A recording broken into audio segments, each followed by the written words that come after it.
அன்பார்ந்த மாணவர்களுக்கு தாமிரபரணி பொறியியல் கல்லூரியின் வாழ்த்துக்களும் வணக்கங்களும். உங்கள் அனைவருக்கும் என் அன்பின் புத்தாண்டு வாழ்த்துக்கள். இயற்பியலில் சிறப்பாக குவாண்டம் மெக்கானிக்ஸில் உள்ள விஷயங்களை நாம் கடந்த காணொலியில் பார்த்தோம்.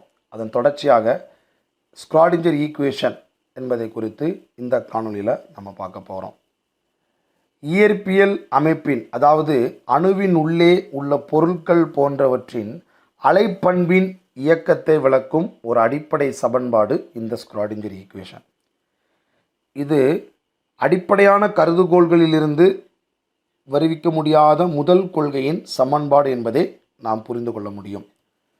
அதாவது அணுக்கருவை சுற்றி வரும் எலக்ட்ரான், இன்னும் சொல்லப்போனால் எதிர்மின்னி என்று அழைக்கலாம், இது போன்ற பொருட்களை பொதுவாக தனி துகள்களாக காண்பது வழக்கம் என்றாலும் சில இடங்களில் துல்லியமாக விளக்க வேண்டுமென்றால் அவற்றை அலைகளாக, வேவ்ஸ் ஆக நாம் அசம்ஷன் பண்ண வேண்டும்.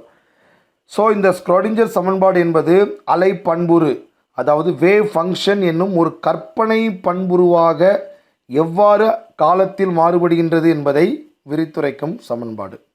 பொதுவாக இந்த வேவ் ஃபங்க்ஷன் என்பது சை என்ற ஒலிக்கப்படும் கிரேக்க எழுத்தால் குறிக்கலாம்.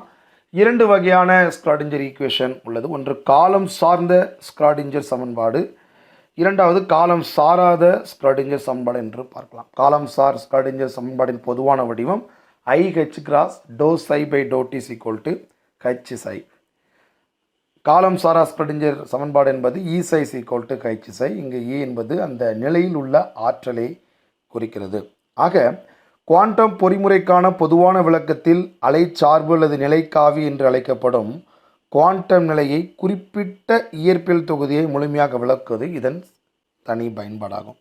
இந்த சமன்பாடு 1926ஆம் ஆண்டில் இதனை கண்டுபிடித்த எர்வின் ஸ்க்ராடிங்கர் என்பவர் என்ற பெயரால் வழங்கப்படுகிறது. ஆக இந்த ஸ்க்ராடிஞ்சர் சமன்பாடு மூலமாகத்தான் அணுவடிவ துகள்கள், அணுக்கள், மூலக்கூறுகள், அது மட்டுமன்றி பெரிய அளவிலான அமைப்புகளையும் விவரிக்க முடியும்.